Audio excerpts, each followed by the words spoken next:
Bonjour à toutes et à tous, bienvenue sur ma chaîne. Vous pouvez me joindre comme d'habitude au 07 70 01 32 65. Alors aujourd'hui je vais aborder un sujet qui est déjà en partie visible en fait sur mon blog via mon site web, donc sophrologie-psy.com, et je vais essayer d'être pour cette analyse beaucoup plus clinique. Alors je m'excuse entre guillemets auprès des personnes qui ont l'habitude d'avoir des vidéos plus, je dirais moins techniques. Là je voudrais essayer d'aller plus dans la manipulation perverse pour illustrer finalement des articles qui sont écrits, et j'ai été amené au travers le travail que je fais donc à faire une recherche très spécifique qui est purement clinique et qui correspond un petit peu à ma formation, on va dire, à l'école. Donc je voudrais aborder cette manipulation à forme perverse dans la seconde partie. Est-elle un phénomène sociétal? Alors, pour ceux qui n'ont pas vu la première partie, donc j'étais assez brouillon entre guillemets pour expliquer ce qu'est la manipulation à forme perverse. Dans la deuxième, plus généraliste on va dire. Dans la seconde partie, je vais aborder donc ces symptômes, notamment les symptômes les plus élaborés dont j'ai parlé en fait dans le premier article, qui sont des peurs viscérales, des fixations psychiques sur des vécus contextuels à une relation toxique.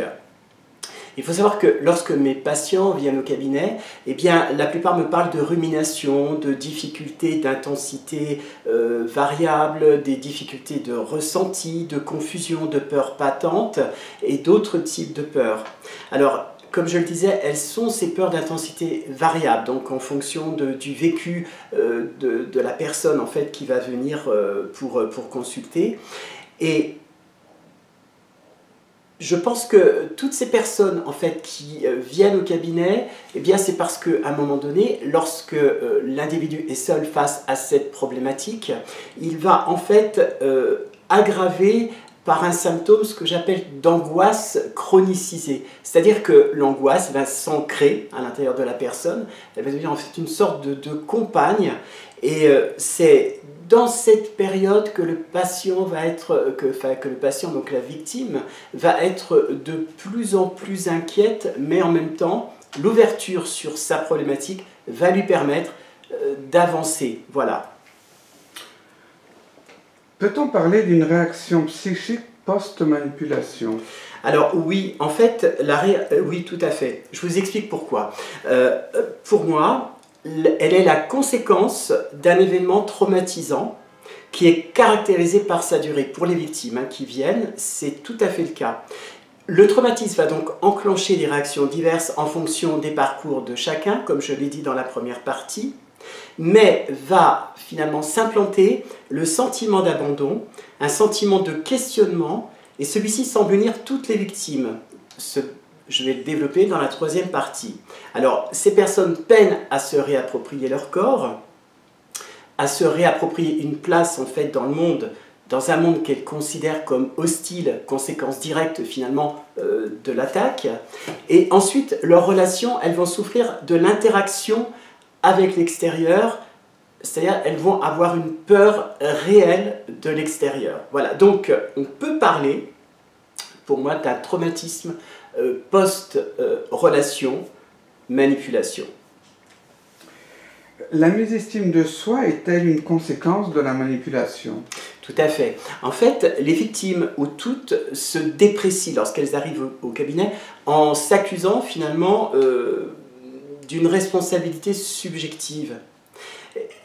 En fait, elles savent qu'elles ont été malmenées, qu'elles ont été maltraitées, mais elles refoulent, dans un premier temps, ce fait qu'elles l'ont été à leur insu. Donc elles sont bien, le manipulateur eh bien, a réussi à leur faire croire que c'était elles qui étaient responsables donc, de cette problématique. Et donc, elles s'accusent à leur insu. Et cette phase, je pense que c'est la phase qui mérite en fait le débriefing. Alors, qu'est-ce qu'un débriefing? Un débriefing, c'est parler de son traumatisme, pouvoir en fait expulser tout ce qui s'est passé en le rendant plus accessible, on va dire, psychologiquement. Voilà. Ensuite, il faut savoir qu'il est important de replacer pendant les consultations des événements qui sont contextuels au vécu. C'est-à-dire que on va refaire le chemin en arrière et on va replacer en fait les personnages pour permettre aux victimes eh bien, qu'elles finissent finalement par admettre qu'elles n'ont pas été plus qu'une proie face aux manipulateurs. Et en fait, lorsqu'elles consultent, elles ne ressentent que les conséquences de cette manipulation. Et le travail de SAP s'explique, comme je dis, en partie à cause de ça. Mais le travail thérapeutique, lui, va replacer la scénographie de ces violences morales en fixant qui est le manipulé et qui est le manipulateur, chacun dans son propre parcours. Et c'est ce qui va finalement ouvrir le débat vers quelque chose de plus positif. Est-ce que les victimes du manipulateur racontent une histoire commune? Alors, dans l'enquête que j'ai faite, effectivement, oui. Alors, il y en a deux particulièrement qui reviennent, et une qui peut être finalement l'impact direct de cette manipulation. Donc déjà, la plupart des personnes me parlent de problèmes d'ordre physiologique. Ils sont donc pour moi imputables à un stress prolongé, donc le stress de la victime. Et lorsqu'une personne est sous pression au long cours, il faut savoir que deux attitudes semblent finalement se mettre en place. Alors, la première, le déni, c'est-à-dire, pour se protéger, l'esprit va enfouir profondément l'angoisse en la rationalisant. Et les mots, par exemple, c'est « ce n'est pas possible que quelqu'un qui m'aime me fasse autant de mal, j'ai sûrement une part de responsabilité, il faut que je m'améliore, il y a des problèmes, il y a des problèmes, lui et elle, donc l'homme ou la femme, peu importe, donc ils doivent en tenir compte. Si j'étais différent, les choses seraient autrement, etc. » Et ça, en fait, c'est un déplacement qui va permettre d'atténuer un vécu émotionnel brutal et qui va le rendre plus supportable. C'est en multipliant en fait ces déplacements eh bien, que s'ancre le déni, c'est-à-dire qu'il va vraiment se structurer. Et ce qui est important de savoir, c'est que plus le temps de contact finalement toxique perdure, plus la victime s'enfonce dans cette attitude, mais cette dissociation revient à la surface. Dans un deuxième plan, la prise de conscience du traumatisme est déclenchée par un stress diffus. Alors, les stress diffus se caractérisent notamment par des nuits agitées, des angoisses nocturnes ou diurnes, un malaise général qui s'instaure peu à peu, une apathie, une lassitude inexpliquée, des périodes de panique, un repli social. Et pour moi, ces signes sont multipliés, en fait, eh bien, ils sont précurseurs d'atteintes organiques. Effectivement, si la source qui génère ces angoisses n'est pas clairement identifiée, eh bien, la personne va aller finalement vers davantage de problèmes. Donc elle peut se retourner vers le médecin de famille parce qu'il est finalement le plus proche des personnes et c'est lui qui va être à même, a priori, de définir l'orientation susceptible d'aider en fait la victime. D'ailleurs, je voudrais rajouter que mes patients parfois me disent, quand ils viennent, et ça je crois que c'est très symptomatique, ils ne savent pas ce que c'est, donc je ne sais pas ce que c'est, ni pourquoi je ressens toutes ces choses, donc qui précèdent ce que j'ai dit, mais il faut que cela cesse. Donc il y a vraiment une prise de conscience diffuse que quelque chose ne va pas et que cette chose impacte par l'angoisse le corps physique de ces personnes. Quelle peut être la phase suivante de la maltraitance morale? Alors pour moi, c'est, comme je l'ai dit, c'est des atteintes organiques en fait hein, qu'on peut conduire, qui vont conduire en fait les personnes vers des pathologies qui sont identifiées.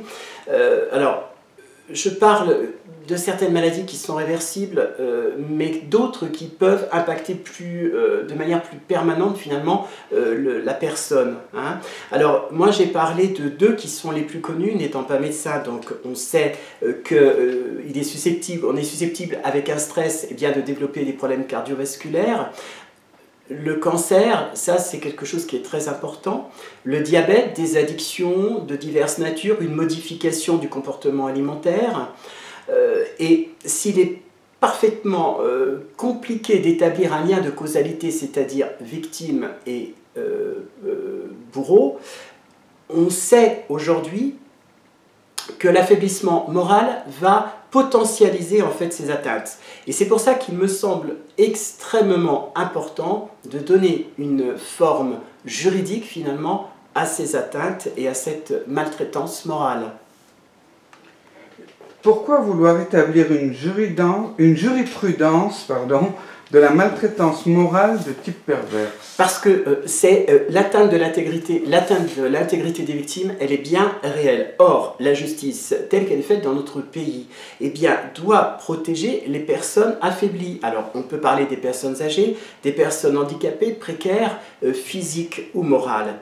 Et pour reconnaître la précarité psychique, on a besoin, pour que la justice puisse intervenir, eh bien, de l'aide de médecins psychiatres qui sont à même de classifier, on va dire, une pathologie liée directement à un problème d'ordre psychique.